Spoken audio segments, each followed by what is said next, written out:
আসসালামু আলাইকুম ওয়ারাহমাতুল্লাহি ওয়াবারাকাতুহু। আশা করি আল্লাহর অশেষ রহমত ও মেহেরবানিতে আপনারা সকলেই ভালো আছেন আর আপনারা দেখছেন আলোকিত ইসলামিক টিভি। এই বাড়িতে যখন প্রথম বউ হয়ে আসি, দুইজন মানুষকে আমার একদমই সহ্য হতো না। তার মধ্যে একজন আমার স্বামী, অন্যজন আমার শাশুড়ি। আর এই বাড়ির অন্য তিন বউকে আমার মানুষই মনে হতো না। সত্যি বলতে কি, তাদের দেখে আমার মায়া হতো। আমি এই বাড়ির সর্বশেষ বউ। আমার বড় তিন যা, এদের সবার স্বামী প্রবাসী। এখনও এই ভাইদের দেখার সৌভাগ্য আমার হয়নি। শুধু আমার সাহেবই দেশে বিজনেস করেন। সবার ছোট ছেলে হওয়াতে আমার শাশুড়ি ওনাকে নিজের থেকে দূরে রাখতে চাননি। আমার স্বামীর যখন 5 বছর বয়স, তখন আমার শ্বশুর দুনিয়ার মায়া ত্যাগ করে আল্লাহর ডাকে সাড়া দেন। তখন থেকে আমার শাশুড়ি একলা হাতে এই ছোট ছোট ছেলে মেয়েদের বড় করে তোলেন। সব বাচ্চারাই 15 বছরের কম বয়সী ছিল। শতকষ্টের পরও এই অপূর্ব সুন্দরী বিধবা মহিলাটি সন্তানদের ইন্টার পর্যন্ত পড়ালেখা করিয়েছেন। এমনকি 2 মেয়ে সন্তানদেরও পিছিয়ে রাখেননি। ওনার ব্যাপারে জেনে প্রথমেই ওনার প্রতি শ্রদ্ধায় মন ভরে এসেছিল। যখন এই বাড়িতে আসি, সে শ্রদ্ধা ঘৃণায় রূপ নিতে সময় নেয়নি। মনে হতো কোনো মা এত কঠোর কিভাবে হতে পারে। একমাত্র আমার সাহেবই উচ্চশিক্ষিত এবং দেশে বিজনেস করেন। ভাইদের টাকায় বিজনেস করে দেশের সম্পদের পাহাড় গড়েছেন। এখন উনি বিজনেসের ব্যাপারে আবেগহীন পাক্কা একজন ব্যবসায়ী। তবে এদের মধ্যে একটা জিনিস বেশ ভালো লাগে, এরা ভাইয়ে ভাইয়ে প্রচণ্ড মিল। একে অপরকে নিঃস্বার্থভাবে ভালোবাসে, একে অপরের মতামতকে খুবই মূল্যায়ন করে। সবচেয়ে বেশি মূল্যায়ন করে আমার শাশুড়ির মতামতকে। বলা যায় ওনার কথার উপর এক চুল পরিমাণও নিজের মত প্রকাশ করেন না। উনি সাপকে ব্যাং বললে ওরাও বিনা বাক্যে ব্যাং মেনে নেবে। আর এই জিনিসটাই আমার একদমই অসহ্যের। ওনাদের বাড়িটা উপজেলা ভিত্তিক যে শহরগুলো হয় না, প্রায়ই শহরের ছোঁয়া লেগেছে, কিন্তু আশপাশে গ্রামীণ পরিবেশ শহরটাকে অনেক বেশি সুন্দর করে তুলেছে। এই বাড়িটা আমার কাছে আরেক অদ্ভুত মনে হয়। বিশাল বড় বাউন্ডারি, কি নেই এতে। মাঝারি সাইজের পুকুর, পুকুরের চারপাশে বেশ উঁচু বাউন্ডারি ওয়াল। পুকুরের পাড়ে নানা রকমের ফলের গাছ। সেখানে আঙুর, কমলা, ডালিম, সফেদা থেকে শুরু করে নানা দেশি বিদেশি ফলে সবসময় পূর্ণ। আর এই পুকুরের বাউন্ডারিতে শুধুমাত্র বাগান পরিচর্যাকারী ছাড়া বাইরের সব পরপুরুষদের প্রবেশ নিষিদ্ধ। এই এক আজব বিষয়। তবে সব বউরা যখন খুশি পুকুরে যেতে পারবে। উঠানের এক কোনায় লোহার বড় এক দোলনা, সেখানে অনায়াসে 2 জন মানুষ আরাম করে শুতে পারবে। কয়েকটা সাইকেল প্রথম দেখেই আমার মনে হয়েছিল এখানে বড় সাইকেল চালানোর মতো কেউ নেই। তবে এত সাইকেল কেন? আমার খুব বিরক্ত লাগে। শহরে নিজেদের বিশাল বড় বাড়ি থাকার পরও এরা কেন গ্রামে পড়ে থাকে? তবে শহরের সব সুযোগ সুবিধাও ভোগ করে, নিজেদের গাড়ি ছাড়া কোথাও যায় না। 2 বাড়ি খুব আধুনিকভাবেই তৈরি করেছে। শুনেছি বড় ভাইরা বিদেশের সিস্টেমে সবকিছু করেছেন। আর আমি অনার্স 3rd ইয়ারে পড়া অবস্থায় বাবা আমার পড়ালেখার আমার মতামতের কোনো তোয়াক্কা না করে এই বাড়িতে আমার বিয়ে ঠিক করেন। আমার সাহেবের সাথে বাবার অনেক আগে থেকে ভালো সম্পর্ক। ব্যবসার দিক দিয়ে এদের পরিচয়। এ বাড়িতে আসার পর থেকে শুধু বাবার উপর প্রচণ্ড রাগ হতো। কেন বাবা এমন করলেন? এমনিতেই বাবা খুব শান্ত মানুষ, মায়ের কথার বাইরে কথা বলেন না। কিন্তু আমার বিয়ের ব্যাপারে বাবা এত দৃঢ় কিভাবে হলেন বুঝে আসে না। মায়ের কোনো কথা শুনেননি। এমনকি মাকে কয়েকবার এমনভাবে বকা দিয়েছেন, আমার গরম মেজাজের মা চুপ করে থাকতে বাধ্য হয়েছে। হয়তো এই নতুন রূপটি মাকে বেশ অবাক করেছিল, যেমন আমরা সবাইও অবাক হয়েছিলাম। এই বাড়ির 3 বউয়ের 5টা সন্তান। 2 বছরের ছোট বাচ্চাটি সহ বাড়ির সবাই ফজরের আজানের সাথে সাথেই ঘুম থেকে জেগে যায়। 5 বছরের ছোট বাচ্চাটিরও নামাজ পড়তেই হবে। কোরআন শেখা শুরু করেনি, কিন্তু মায়ের সাথে মুখে মুখে দোয়া পড়তেই হবে। এশার নামাজ পড়ে রাতের খাবারের পরপরই সবার কেমন যেন ঘুম আসে। আমি বুঝতে পারি না। আমার খুব রাগ হয়। আমার সারা রাত ঘুম আসে না। আমার ঘুম আসার টাইমে এরা জেগে যায়। আমার সারাদিন খুবই বিরক্তিতে দিন কাটত। দুপুরে একটু ঘুমোতে পারতাম, তাও 1.5-2 ঘন্টা। আসরের আজানের সাথে সাথে সবাই উঠে যাবে। উফ, এত কষ্ট অসহ্য। আমার যাদের দেখলে মনে হয় এরা আমার শাশুড়ির ভয়ে এমন, নাকি এরা স্বভাবগতভাবেই এমন। বাড়ির যে কোনো কাজ করা কার আগে কে করবে ভেবে পায় না। বুয়াও আছে, আবার পার্মানেন্ট কাজের মেয়েও আছে। তাও শাশুড়ি গোসল করার পর এরা কার আগে কে শাশুড়ির কাপড় ধুয়ে দেবে প্রতিযোগিতা করে। আমার মাঝে মাঝে মনে হয় আল্লাহ এদের হিংসা ঈর্ষা ছাড়াই বোধহয় দুনিয়াতে পাঠিয়েছেন। আর আমার স্বামী, সে রুমের ভেতর খুব ভালো একজন স্বামী, খুব হেল্পফুল, কেয়ারিং, লাভিং। আমাকে ছোট বাচ্চাদের মতো স্নেহ করেন, ভালোবাসেন, বুকের গভীরে আগলে রাখতে চান। সবসময় একটা কথা বলেন, প্লিজ সুমাইয়া, মায়ের অবাধ্য হয়েও না। মা আমাদের বহু কষ্টে বড় করেছেন, কিন্তু রুমের বাইরে আসলেই সে অন্য মানুষ। আমার রাগ হতো কেন সে আমার সাপোর্টে কিছু বলতে পারে না। আমি বাবার বাড়ি যেতে চাই, কিন্তু না, নির্দিষ্ট সময় না হলে যেতে পারবো না। একেবারে একটা বউ বাবার বাড়ি যেতে পারবে না? 10 দিন থেকে আসার পর অন্য বউ যেতে পারবে সিরিয়াল করে। কি অদ্ভুত! কারো যেতে ইচ্ছে হলেও যেতে পারবে না। বিয়ের 1 মাসের মাথায় সেদিন তো আমার আশ্চর্যের চরম সীমা পার হয়ে গেছে। রাতে নামাজের পর বাচ্চারা যখন ঘুমিয়ে গেল, শাশুড়ি বললেন, ওহ বউ, তোমরা সবাই একটু সাজুগুজু করো তো, সবাই শাড়ি পরো।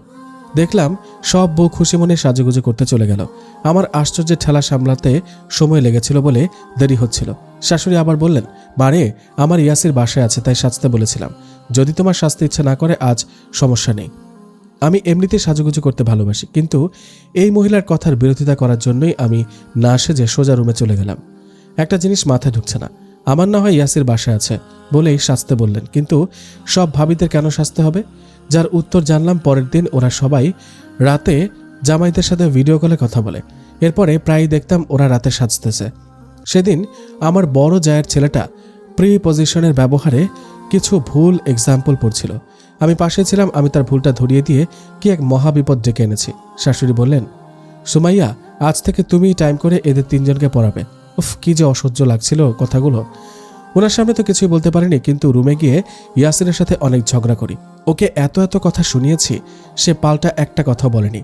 আমার এত এত তির্যক কথার বিনিময়ে আমার আরও ভালোবাসায় ভরিয়ে দিয়ে একটা কথাই বলেছিল, সুমাইয়া, মায়ের কথা শুনে দেখো না, হয়তো তোমার ভালোই লাগবে। আমার ভালো লাগবে না। তোমার সব ভাবিদের ওপর যেমন চাপিয়ে দিয়েছে সবকিছু, তেমনি আমাকেও তাই করতে বলছে। তুমি ভুল বুঝেছ। মায়ের দেওয়া দায়িত্ব পালনে ভাবিদের কখনো বিরক্ত হতে দেখেছ? তারা বরং খুব হাসি মুখেই সব দায়িত্ব পালন করে। তা ঠিক, তারা কখনো বিরক্ত হন না।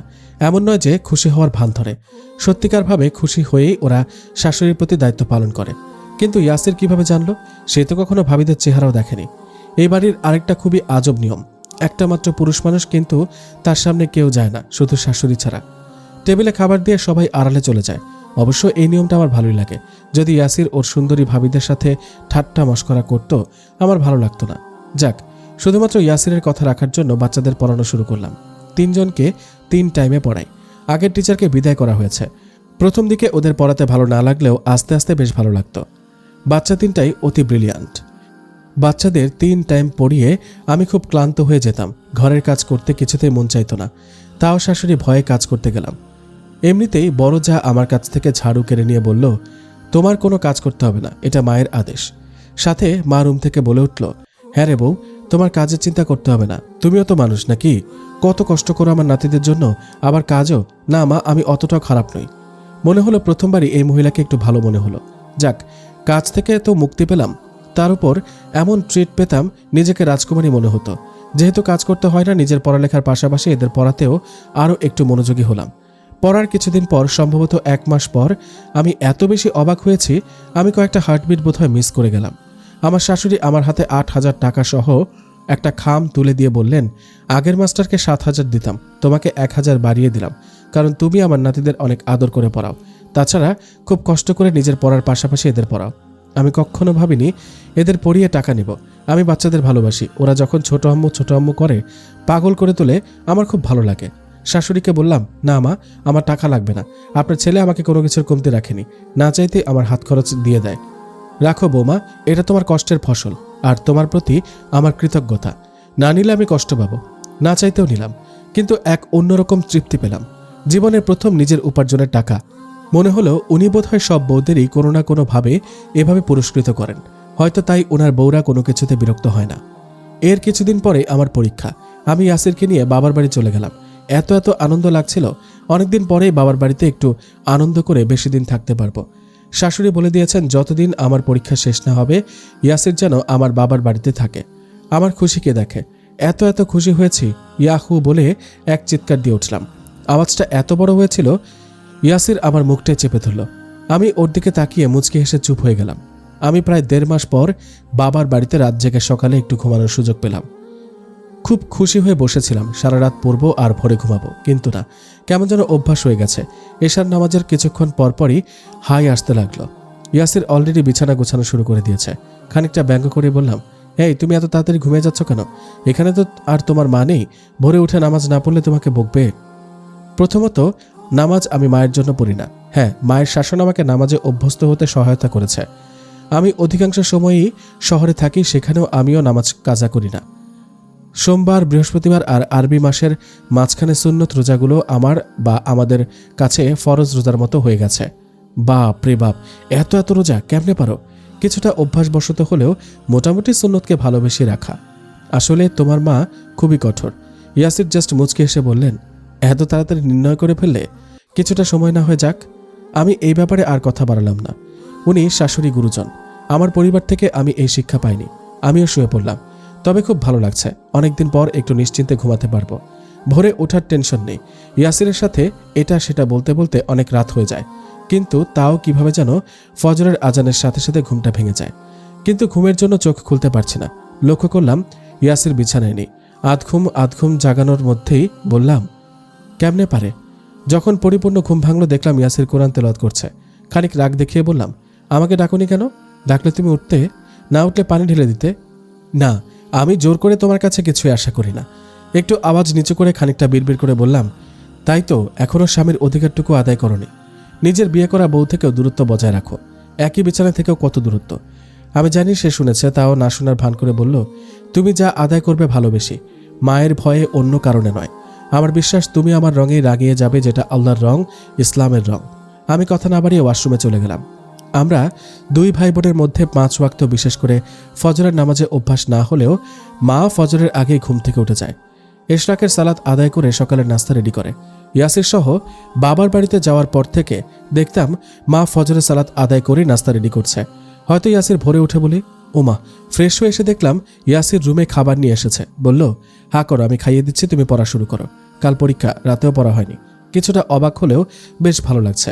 বিয়ের আগে নিজের হাতে কয়েকবার খাবার খেয়েছি, বোধ হয় গুণে দিতে পারবো। হয় মা নয়তো বাবাই খাইয়ে দিত। একমাত্র এবং বড় মেয়ে হওয়াতে বাবা মায়ের সব আদর পুরোপুরি আমার ভাগেই ছিল। শ্বশুরবাড়িতে তো সবার সাথেই খেতে হয়েছে, কিন্তু বাবার বাড়িতে প্রথমবারের মতো ইয়াসিরের এই স্নেহময়ী রূপ দেখে চোখের কোণায় পানি জমা হয়ে গেল। বাবা আমার সবচেয়ে প্রিয় মানুষ। মা সবসময় আক্ষেপ করে বলতো, জানি না বিয়ের পরে তোকে এত যত্ন করে কে ভালোবাসবে। এখানে বাবার হাতে এত আদরের বড় হচ্ছিস, না জানি শ্বশুরবাড়ি কেমন হয়। মনের অজান্তেই অস্ফুটে বেরিয়ে এলো, বাবার রাজকন্যাটি এখন স্বামীর রানী। ইয়াসির কথাটি খেয়াল করে মুচকে হাসি দিয়ে বলল, হয়েছে, এত ব্যাখ্যা দাঁড় করাতে হবে না, পড়তে বসো। পরের দিন পরীক্ষা দিয়ে আসার সময় আবার সেই স্বাধীনচেতা বিন্দাস জিন্দেগি উপভোগ করার জন্য গাড়িতে না গিয়ে ইয়াসিরকে বলে রিকশায় বসলাম। রিকশার হুড ফেলে দিয়ে আইসক্রিম খেতে খেতে বাসার দিকে রওনা দিলাম। অনেকদিন পর বেশ মজা লাগছিল। ওই বাড়ি থেকে কয়েকবার দাওয়াত খেতে গিয়েছি। ওরে ইয়া, বড় এক জব্বা মতন বোরকা, পায়ে মোজা, দেখতে পুরাই খালাম্মা। ইয়াক, আমি তো অশালীন পোশাক পরি না, হিজাব, 3 পিস, এতে কি প্রবলেম বুঝি না। আসার সময় ইয়াসিরকে বলেই দিয়েছি, আমি ওই জব্বা পরতে পারবো না, প্লিজ জোর করো না, কথা রাখতে পারবো না। ওর চেহারা খানিকটা মলিন হয়েছিল, কিন্তু তা মুহূর্তে আবার মুচকে হাসি দিয়ে চুপ হয়ে থাকলো। সেদিন ওকে নিয়ে বেশ কয়েকটি সেলফি তুললাম, জামাইকে নিয়ে প্রথম ফেসবুকে পিকচার আপলোড করব বলে। এর আগেও বেশ কয়েকবার দিতে চেয়েও দেয়া হয়নি। ওকে নিয়ে ছবি দিয়ে বান্ধবীদের কাছে বেশ ভাব দেখাতে পারবো। সে এতই আকর্ষণীয়, সুন্দর সুঠাম দেহের অধিকারী, আর্মিদের মতো জিম করা পেটানো শরীর। ওর সাথে মানাতে হলে আমাকেও স্লিম থাকতে হবে। যদিও ওদের বাড়ির 3 বউকে দেখলে এখনো অবিবাহিতই মনে হয়। এত সুন্দর ফিগার, খুঁজে খুঁজে সুন্দরীদেরকেই বাড়ির বউ করে এনেছে। বাসায় এসে মোবাইল নিয়ে পিকচার আপলোড দিতে যাব, সে সময় সে কিভাবে যেন বুঝতে পেরে ঠিক সেই মুহূর্তে বলল, সুমু, কিছু কথা বলি, একটু মন দিয়ে শুনবে প্লিজ, তারপর না হয় মোবাইলের কাজ শেষ করো। বলো। আগে একটা হাদিস বলি। রাসূল সাল্লাল্লাহু আলাইহি ওয়াসাল্লাম বলেন, 3 শ্রেণীর মানুষের ওপর জান্নাত হারাম করা হয়েছে। নাম্বার 1, যারা কোনো প্রকার নেশাদ্রব্য পান বা গ্রহণ করে। নাম্বার 2, মাতা পিতার অবাধ্য। এবং নাম্বার 3, দায়ুস। ওই দায়ুস ব্যক্তি যে তার পরিবারের পর্দা প্রথা চালু রাখেনি, পরিবারের সদস্য বেপর্দা চলাফেরায় বাধাও প্রদান করেনি। মুসনাদে আহমদ 2/69। দায়ুস সম্পর্কে রাসূল সাল্লাল্লাহু আলাইহি ওয়াসাল্লাম বলেছেন, ওই ব্যক্তিকে দায়ুস বলা হয় যে তার পরিবারের অশ্লীলতা ও কুকর্মকে মেনে নেয়। মুসনাদে আহমদ, নাসাঈ। এ ব্যক্তি সম্পর্কে রাসূলুল্লাহ সাল্লাল্লাহু আলাইহি ওয়াসাল্লাম বলেছেন, দায়ুস কখনোই জান্নাতে প্রবেশ করবে না। নাসাঈ 2562। আমি কুকর্ম বা অশ্লীলতা কি করছি? প্রচণ্ড রাগের সাথে বললাম, একটু অপেক্ষা করো, বলছি। রাসূল সাল্লাল্লাহু আলাইহি ওয়াসাল্লাম বলেন, যে মহিলা সাজসজ্জা করে, টিপ পরে, লিপস্টিক মেখে, সুগন্ধি মেখে বাইরে বের হয়, বেগানা পুরুষকে আকর্ষণ করে, ওই মহিলা জিনাকারী, যদিও সে এখনো জিনা করেনি। সহিহুল জামে 2701। প্রচণ্ড রাগের মাথায় বললাম, তো তুমি আমাকে জেনাকারী বলছো তাই তো? আমি তো কিছুই বলিনি। আমাকে পাশে বসিয়ে অনেকটা জড়িয়ে ধরে বলল, শোনো সুমু, ধরো তুমি আমাদের ছবিটা আপলোড দিলে, এই যে আমার সুন্দরী বউটা সাজগোজ করে তোমাকে আরও সুন্দর লাগছে, তোমাকে দেখে কত পুরুষ চোখে তৃপ্তি মেটাবে, কতজনে তোমাকে নিয়ে খারাপ মন্তব্য করবে, হয়তো কেউ কেউ কমেন্ট এসেও লিখে যাবে। এগুলো শুনতে তোমার নিশ্চয়ই ভালো লাগবে না? অথচ তুমিই তাদের সেই সুযোগ করে দিচ্ছ। নামাজ রোজা না করলে আমরা একাই গুনাহগার হচ্ছি, অথচ তুমি বিপর্দায় চললে তোমার পরিবারের কর্তা ব্যক্তিরা সহ আরও কত শতজনে গুনাহগার হবে তার কোনো ইয়ত্তা নেই। আমি এবং তোমার বাবা হব দায়ুসের গুনাহে গুনাহগার, আর মানুষের হায়াত মতের কোনো ভরসা নেই। এই ছবিগুলো রেখে যদি মরে যাই তাহলে যতদিন তোমার আইডি থাকবে গুনাহ হতে থাকবে। আরে আমি মারা গেলে তুমি আইডি ডিঅ্যাক্টিভ করে দিবে, পাসওয়ার্ড দিয়ে দেব। বিরক্ত হয়ে বললাম, কিন্তু সুন্দর ছবি, তাই কেউ যদি তোমার ছবি তোমার অজান্তেই প্রোপিক হিসেবে ইউজ করে তাহলে তো আর ডিলেটের সুযোগও থাকবে না। আমাদের সওয়াবের সুযোগ বন্ধ হয়ে গেল, কিন্তু গুনাহের পথ হয়তো কিয়ামত পর্যন্ত চালু থাকবে। ভাবতে পারো কি ভয়াবহ ব্যাপার? আরে বাবা, গুনাহ হলে আমার হবে, তোমার কি? আমার কি মানে? আমি তোমাকে মানা করা বা সাপোর্ট করার কারণে আমি দায়ুসের গুনাহে গুনাহগার হব। তাছাড়া হাদিসে আছে, রাসূল সাল্লাল্লাহু আলাইহি ওয়াসাল্লাম বলেছেন, তোমাদের প্রত্যেকেই দায়িত্বপ্রাপ্ত এবং তোমাদের প্রত্যেককেই তার দায়িত্বাধীনদের সম্পর্কে জিজ্ঞাসা করা হবে। রাষ্ট্রনেতা তার প্রজাদের সম্পর্কে দায়িত্বশীল, আর তাকে তাদের পরিচালনার ব্যাপারে জিজ্ঞাসাবাদ করা হবে। একজন পুরুষ লোক তার পরিবারের ব্যাপারে দায়িত্বশীল, তাকে তাদের পরিচালনার ব্যাপারে জিজ্ঞাসাবাদ করা হবে। একজন মহিলা তার স্বামীর ঘরের সার্বিক ব্যাপারে দায়িত্বশীল, তাকে সেটার পরিচালনার ব্যাপারে জিজ্ঞাসাবাদ করা হবে। একজন পরিচালক তার মালিকের সম্পদের সংরক্ষক, আর তাকে সেটার ব্যাপারে জিজ্ঞাসাবাদ করা হবে। এক কথায় তোমরা সবাই দায়িত্বশীল, আর সবাই জিজ্ঞাসিত হবে সেই দায়িত্ব সম্পর্কে। বুখারী শরীফের হাদিস নাম্বার 7138। আর এই জন্য মা আমাদের সঠিকটা শেখানোর মানানোর চেষ্টা করেন। মাই হলো আমাদের পরিবারের প্রধান। তাহলে আমি বোরকা নিকাব ছাড়া পরীক্ষা দিতে গেলাম, তখন মানা করনি কেন? কারণ ইসলাম এমন একটা ধর্ম যেটা কাউকে কোনো বিধান চাপিয়ে দেয় না। ইসলামকে মন থেকেই ভালোবেসে আদায় করতে হয়। ইসলামকে যদি তুমি অন্তর দিয়ে পালন না করো তাহলে তা আল্লাহর কাছে কখনোই গ্রহণযোগ্য হবে না। আল্লাহ বলেন, দিনের ব্যাপারে কোনো জবরদস্তি নেই। সূরা বাকারা 2:256। আর সবকিছু বলার বা বোঝানোর সময় এবং সুযোগ থাকে না। সময় সুযোগ মতো বললেই আল্লাহর ইচ্ছায় অপর পক্ষকে মানানো যায়। তোমার মা যে চাপিয়ে দেয়, বলা যায় জোর জবস্তি করে। মায়ের ব্যাপারটা তুমি ধীরে ধীরে বুঝতে পারবে। আপাতত মাকে নিয়ে আমরা আলোচনা না করি, কেমন? সে বাচ্চাদের মতো করে সবকিছু বোঝায়, আমার এত ভালো লাগে, শুধু শুনতে ইচ্ছে করে। হ্যাঁ, সেদিন ইয়াসিরের কথা রেখেছিলাম, তার বোঝানোর ভাষাটা এত মধুর ছিল, না শুনে পারিনি। সে জোরজবস্তি করেনি, কিন্তু কথাগুলো এমনভাবে বলল মানতে বাধ্য হয়েছে। প্রপিকে আমার লাল শাড়ি, লাল লিপস্টিকের যে ছবি দিয়েছিলাম সেটাও ডিলিট দিয়েছে। ফেসবুকের গুনাহের ভয়াবহতা ছিল, আমার ইয়াসিরের প্রতি কিছুটা ভালো লাগাও ছিল। এতদিনে ওর প্রতি কিছুটা ভালো লাগা কাজ করতে শুরু করেছে। কেন যেন সে বাসায় না থাকলে খালি খালি লাগে, বুকটা খা খা করে।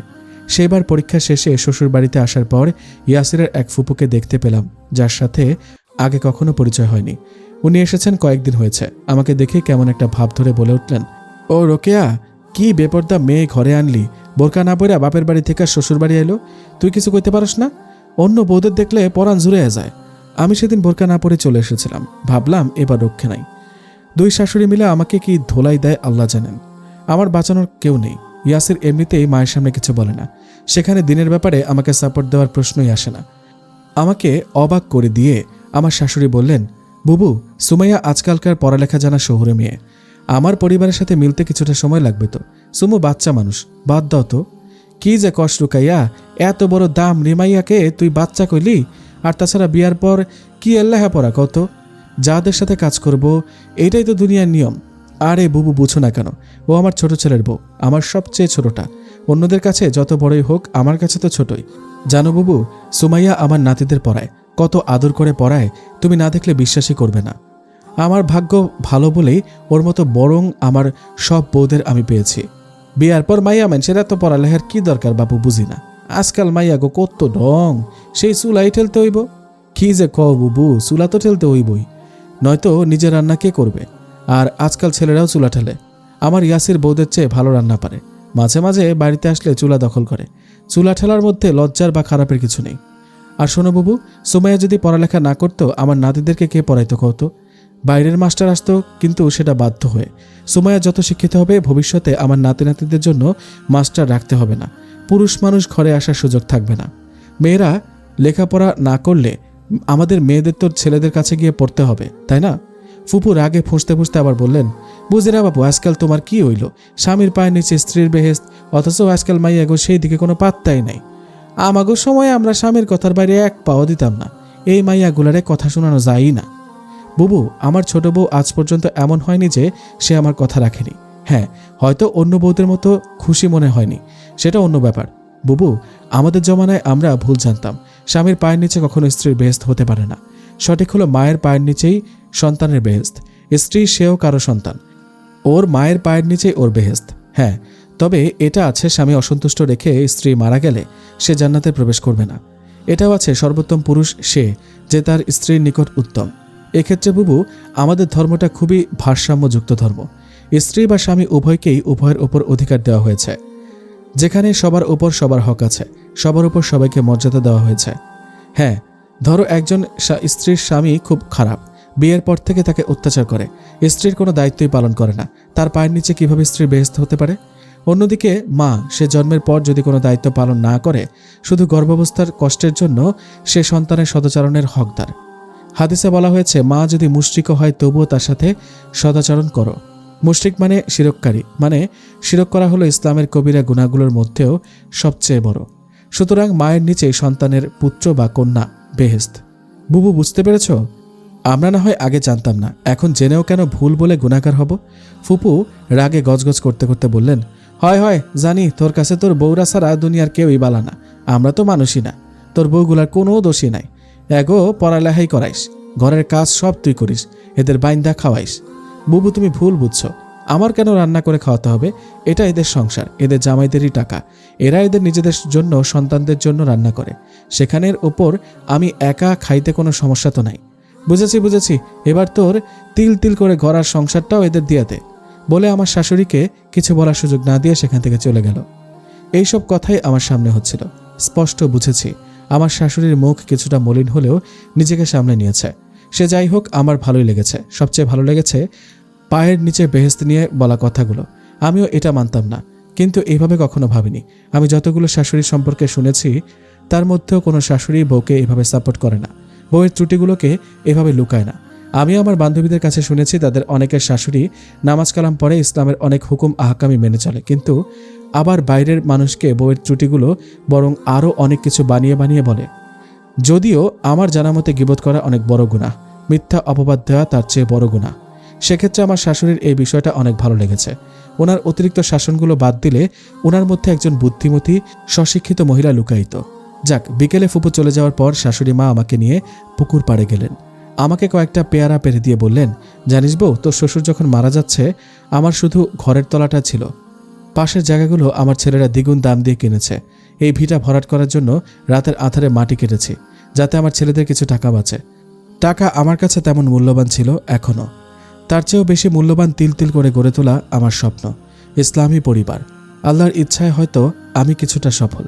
মারে, তুই আমার সবচেয়ে আদরের এবং আমার অন্য বউরাও। তোদের আমি শাসন করব, ভালোবাসবো।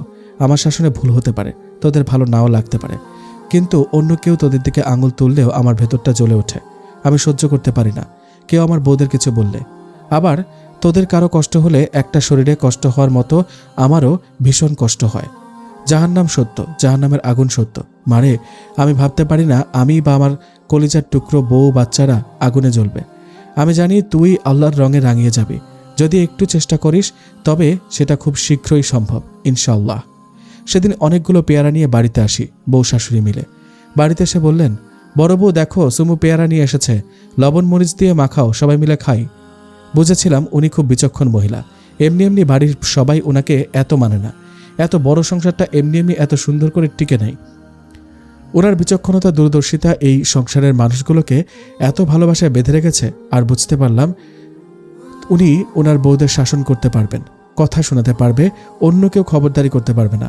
অবশ্য পুরো ব্যাপারটা আমার এত চমৎকার লেগেছে, অনেকক্ষণ ঘোরের মধ্যে ছিলাম। মাঝে মধ্যে বেশ অবাক লাগে, উনি পুরনো আমলের মহিলা, শিক্ষিত নয়, কিন্তু ইসলাম সম্পর্কে এত কিছু সঠিকভাবে কিভাবে জানে? শিক্ষাকে এত ভালোভাবে মূল্যায়ন শিক্ষিতরাও করতে পারে না। ওনার প্রতি একটু একটু ভালো লাগা কাজ করলেও ওনার নিষ্ঠুর শাসন ওনাকে আপন করে নিতে বাধা দিচ্ছে। বেলকনিতে বউরা যেতে পারবে না, উঠানের বাইরে যেতে পারবে না, নিচতলা লিভিং রুমে গল্প করা যাবে না। গল্প করতে চাও তো উপরের বসার ঘরে করো। নির্দিষ্ট টাইমে খেতে হবে। কি অদ্ভুত! বাড়ির সবচেয়ে ছোট মেয়ে, মাত্র 3.5 বছর বয়স, 3 নাম্বার জায়ের মেয়ে, একেও বলে স্লিভলেস কাপড় পরানো যাবে না। কেন এত কঠোরতা? সেইবার বাবার বাড়ি থেকে আসার সময় খুব সুন্দর স্লিভলেস জামা আনি আমাদের আয়শা মামনির জন্য। অবশ্য জামাটা আমি খানিকটা জেদ করে এনেছি। এত আদর লাগে ওকে, মাঝে মাঝে ইচ্ছা হয় ওকে বুকের সাথে আটকে রাখি। শাশুড়ি দেখে খুশি হয়েছেন, কিন্তু মানাও করেছেন এটা পরিয়ে বাড়ির বাইরে যেন নিয়ে না যাওয়া হয়। খুব রাগ লেগেছিল। আমি শান্ত স্বভাবের মেয়ে হলেও সেদিন প্রতিবাদ করেছিলাম। কেন মা, এই বাচ্চা মেয়েটিকেও আপনি পর্দা করাবেন নাকি ওর জন্য পর্দা ফরজ? পারলে ওকেও জব্বা পরান। এই বাচ্চা মেয়েটিকে যে কাপড়গুলো পরান সে তো গরমে অস্থির হয়ে উঠবে। না রে মা, তোর প্রশ্নের কোনোটি ওর জন্য নয়। প্রথম কথা, গরমটা ওকে সহ্য করার অভ্যাস করাতে হবে। আর দেখ না মা, হাতাছাড়া কাপড়ে আমার নাতিটার হাতগুলো কত সুন্দর লাগে। যদি মা কোনো দুষ্ট লোকের নজরে পড়ে। ও মেয়েকে আল্লাহ আকর্ষণীয় করে সৃষ্টি করেছেন, ওর ওপর তো একসময় পর্দা ফরজ হবেই। তাই এখন থেকে ওকে পর্দার পাঠ পড়ানো, যেটার আগামাথা সে বুঝে কিনা সন্দেহ। হ্যাঁ, বুঝে না, কিন্তু আয়শার মাথায় এই কথাগুলো জায়গা করে নিবে। আমার আর এই বিষয়ে কথা বলতে ইচ্ছে হলো না। অনেকটা রাগই হচ্ছিল। হয়তো শাশুড়ি বুঝতে পেরেছেন। শোনো মা, আজ রান্না নেই, উঠানে আয়, সবাই মিলে খুব মজা হবে। রাগে গজগজ করতে করতে উঠানে গিয়ে দেখি বাচ্চারা সবাই খেলছে, আর ভাবিরা কেউ সাইকেল চালাচ্ছে, কেউ দোলনায় দুলছে। শাশুড়ি জানেন আমি রেগে আছি। আমার দিকে তাকিয়ে সাহসে বললেন, যা মা, তুই ওদের সাথে মজা কর, তোর ইচ্ছে যেমন তেমনই কর, দেখিস ভালো লাগবে। এই সাইকেল ভাবিরা চালায়? মেজো বউ সাইকেল চালাতে জানতো। সে খুব দুরন্ত ছিল, সহজেই অভিমান করত। বাড়ির ছোট মেয়ে ছিল হয়তো, তাই এমন ছিল। ওর খুশির জন্য সাইকেল নিয়েছিলাম। পরে দেখি মেজো বউ সবাইকে সাইকেল চালানো শিখিয়েছে। মেজো বউ বলে সাইকেল চালালে শরীর মজবুত থাকে। বাবার বাড়িতে খুব আহ্লাদে বড় হয়েছে। আমি শাশুড়ি বলে তো ওর আবদার আহ্লাদ কেড়ে নিতে পারি না। ইয়াসির বাড়িতে না থাকলে ওরা যা ইচ্ছা তাই করে, শুধু পর্দার মধ্যে থাকতে হয়, এই আর কি। ছোট বউ, আমি এসব শুনছিলাম আর আনমনা হয়ে ভাবছিলাম যে মহিলা দিনের ব্যাপারে এত কঠোর, সে কিভাবে বউদের সাইকেল চালাতে দিতে পারে, কিভাবে বউদের ছোট ছোট চাহিদারও খেয়াল রাখে। এসব ভাবতে ভাবতে কিছুটা আনমনা হয়ে গিয়েছিলাম। ওনার ডাকে চমকে উঠে ওনার দিকে ফিরতেই আবার বললেন, তুইও বাবার বাড়িতে যেমন ছিলি তেমনভাবেই থাকতে পারবি। মনে মনে বলেছিলাম এত বাধা নিষেধের মধ্যে বাবার বাড়ির ফিলিংস কখনো আসবে না। তিনি হয়তো আমার মনের ভাব বুঝতে পেরে আবার বললেন, আমি তোদের খুব শাসন করি তাই না? জানিস তো মা, নিচের বসার ঘরে যে কোনো সময় কেউ আসতে পারে। তোরা গল্প করার সময় তোদের কাপড় চোপড় ঠিক থাকে না। তোরা অপ্রস্তুত অবস্থায় যদি এমন কেউ আসে যার সামনে যেতে তোর ভালো লাগবে না, এজন্যই তোদের জন্য উপরে আলাদা বসার ঘর বানিয়েছে। আমি অনেকটা আগ্রহী হয়ে বললাম, তবে বারান্দায় কেন যেতে দেন না? মানে আমাদের বাড়িটা ঠিক মেন রাস্তার পাশে, আর বারান্দাগুলো সব বলা যায় রাস্তার উপরেই। তোরা ওইখানে দাঁড়িয়ে থাকলে রাস্তার যাত্রীদের মধ্যেই সহজে চোখে পড়ে যাবি তোরা। মারে, আমি তোদের উপর জুলুম করি না, শরীয়তের বাইরে তোদের উপর কিছু চাপিয়ে দিইনি, দিবও না। আমারও মেয়ে আছে, আমি তোদের প্রতি মানে পরের মেয়ের প্রতি যাই করব, আমার মেয়েদের ওপরেও সেগুলোই হবে। আমি তোদের কষ্ট দিলে আমার মেয়েরাও শ্বশুর বাড়িতে শান্তিতে থাকতে পারবে না। তাই আমার ছেলেকেও বলে দিয়েছি ওরা যেন কখনো বউদের প্রতি অন্যায় না করে। আর বিয়ের পরে মেয়েদের আসল বাড়ি স্বামীর বাড়ি, বাবার বাড়িতে ওরা মেহমান হয়ে যায়। মেয়েদেরও বলেছি ওরাও যেন এখানে আসলে কখনো ভাবিদের ত্রুটি না খোঁজে। আমার বউদের ত্রুটি দেখার জন্য আমি আছি। আলহামদুলিল্লাহ, আমার মেয়ে দুটোই খুব ভালো আছে, যেমন তোরা ভালো আছিস। আর আমার মেয়েরা বাবার বাড়িতে আসলে ঠিক আমার কাছে যেমন, আমার বউরাও তাদের সাথে তেমনই আচরণ করে। তাদের মিল দেখলে আমার মন ভরে ওঠে। থাক, এসব কথা আরেকদিন বলবো, এখন ওদের সাথে যা। আমি ওইখানে গিয়ে দোলনায় বসেছিলাম, কিন্তু আমার মাথায় ঘুরছিল ইনি কত সুন্দর করে এই সংসারটাকে নিজের মতো আগলে রেখেছেন, সবাইকে প্রচণ্ড আন্তরিকতায় বেঁধে রেখেছেন। বউগুলোকে দেখলে মনেই হয় না এরা এই বাড়ির বউ, মনে হয় এটা তাদের বাবার বাড়ি, এত স্বাধীন। ইয়াসির বৃহস্পতিবার বাড়িতে আসলে শাশুড়ি ইয়াসিরকে রুমে পাঠিয়ে দেন, সরাসরি বলেই দেন রুমে যা, সুমাইয়া একা। ইয়াসির যতদিন বাড়িতে থাকে উনি প্রায়ই আমাকে বলেন, বউ রুমের দিকে যাও, দেখো ইয়াসিরের কিছু লাগবে কিনা। আমি বুড়ো হয়ে গেছি, আর কত ছেলেদের পেছনে সময় দিব। এবার ইয়াসিরের সবকিছু দেখার দায়িত্ব তোমার। প্রথম শুক্রবারে ফজরের নামাজের পর ঘুমালে ঘুম ভাঙতে দেরি হতো। অনেক সময় ইয়াসির আগে উঠে গেলে বা আমার উঠতে দেরি হলে দেখতাম ইয়াসির নাস্তা করে বাইরে ঘুরতে বেরিয়ে গেছে। আমি উঠে ভয় পেতাম যদি ইয়াসিরকে কেউ খাবার না দেয় বা উঠতে দেরি হয়েছে বলে বকা শুনি। কিন্তু না, ইয়াসিরের বউকে উঠে যে খাবার দিতে হবে এমন নয়, আমার শাশুড়ি দিয়ে দেন। ওনার কথা হলো, ছেলেটা আগে আমার, বউ আসছে সেদিন, এতদিন দিতে পারলে আজ কেন আমি বউয়ের জন্য বসে থাকবো? অনেক সময় দেখা যায় ভাবিরও ঘুম থেকে ওঠেনি, কিন্তু উনি কাজের মেয়েকে নিয়ে নিজে নাস্তা রেডি করে দিয়েছেন।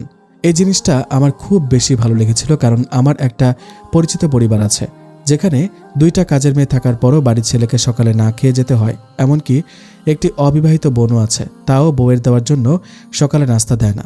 এই কথাটি ওই শাশুড়িটি বউয়ের বদনাম করতে গিয়ে আমার মাকে বলেছিল। আমি মাকে এমনটা বলেছিলাম, ছেলের প্রতি এত দরদ থাকলে মাও নাস্তা দিতে পারে, বোনও দিতে পারে, বউকে কেন দিতে হবে? আজ ঠিক এমনটা আমার শ্বশুর বাড়িতে দেখে বেশ ভালো লেগেছিল। ভাবিরা সবাই মুচকি হাসে। একদিন মুচকি হাসার কারণ জিজ্ঞাসা করতে বললেন, আমাদের ওনারা দেশে আসলে যারটা এসেছে তার জন্য কাজ করা নিষেধ। উনি যতদিন বাড়িতে থাকেন, মায়ের কথা হলো পুরুষের জন্য সবচেয়ে শান্তির স্থান হলো স্ত্রীর। আমার ছেলে এত কষ্ট করে দেশের বাইরে থাকে সবাইকে ছেড়ে, আমরা ভালো থাকার জন্য। ওরা কিছুদিনের জন্য বাড়িতে আসলে ওদেরকে ভালো রাখার দায়িত্ব আমাদের। তোরা যদি বাড়ির কাজে ব্যস্ত থাকিস তবে আমার ছেলেদের শান্তি কোথায়? তোমাদের বিয়ে হওয়ার পর থেকেই মাকে দেখি ইয়াসিরের সাথে তেমন গল্প করে না, বাড়িতে আসলেই রুমে পাঠিয়ে দেয়। আমরা খেয়ে চলে যাওয়ার পর তোমাদের একসাথে খেতে দিই। এইটাই আমার শাশুড়ির নিয়ম। আমাদের জন আসলেও আমরা 2 জন একসাথে খাবার খাই যখনই সম্ভব হয়। অনেক সময় তো বাচ্চাদের জন্য একসাথে খাওয়া হয় না। উনি বলেন, যে ঘরে স্বামী স্ত্রীর মধ্যে ভালোবাসা বিদ্যমান সে সংসারে শয়তান সহজে সুযোগ পায় না। শাশুড়ির ব্যাপারে এসব কথা শুনে আমি একেবারে থ হয়ে গেছি। এমনভাবে আমার ভাইয়ের বউকে নিয়ে আমার মাও হয়তো ভাবতে পারবেন না। একজন সেই আমলের মহিলা কিভাবে এত গভীরভাবে ভাবতে পারে, তাও ছেলের বউদের নিয়ে। শাশুড়ির মমতাময়ী আরেক রূপ জেনে অবাক না হয়ে পারিনি। 3 নম্বর বউটার প্রথম বাচ্চার পরে আবার প্রেগন্যান্ট। ভাবির যদি কিছু খেতে ইচ্ছে করে উনি যেভাবেই হোক সেটার ব্যবস্থা করবেনই।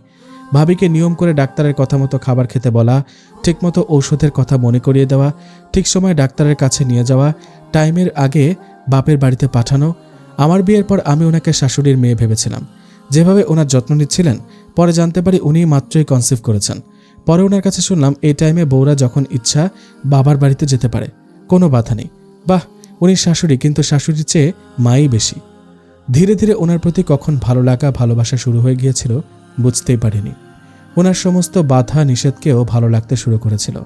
অন্য বউদের মতো আমারও মাথায় ঢুকতে শুরু করেছে উনি যা কিছু করেছেন আমাদের আখিরাতের ভালোর জন্যই করেছেন। কিন্তু উনি এখনো হয়তো বুঝতে পারেনি ওনার প্রতি আমার মনে সফট কর্নার তৈরি হয়েছে। সেদিন যখন উনি দুর্বলতার কারণে হঠাৎ বেহুশ হয়ে যান, সেদিন আমি বুঝেছিলাম ঠিক কতটুকু ওনাকে ভালোবেসে ফেলেছি। আমার শাশুড়িকে নিজের চোখের পানি ধরে রাখতে পারিনি, কান্নায় ভেঙে পড়েছিলাম। শুধু মনে হচ্ছিল আমি ওনাকে হারিয়ে ফেলব। ওনার জায়গায় আমার মা হলে হয়তো আমার এমন লাগার কথা। সেদিন সারা রাত ওনার রুমে কাটিয়ে দিয়েছিলাম। মনে হচ্ছিল আমি নিজের রুমে গেলেই ফিরে এসে ওনাকে পাবো না, অথচ ওনার সাথে ইয়াসিরও ছিল, তাও ওনাকে একা ছাড়তে পারছিলাম না। উনি চোখ খুলতেই শুধু বলেছিলাম, মা আমাদের ছেলে কোথাও যেতে পারবেন না, এই সংসারের আমার আপনার ছেলের আপনাকে খুব প্রয়োজন বলে কেঁদে দিয়েছিলাম। উনি শুধু মুচকে এসে আমার মাথায় হাত দিয়ে বলেছিলেন, এটা তো আমার সংসার, আজ আমার সংসারটা পরিপূর্ণ। এভাবেই থাকিস মা, আমার মা হয়ে, আমার মেয়ে হয়ে। এই হলো আমার শাশুড়ি।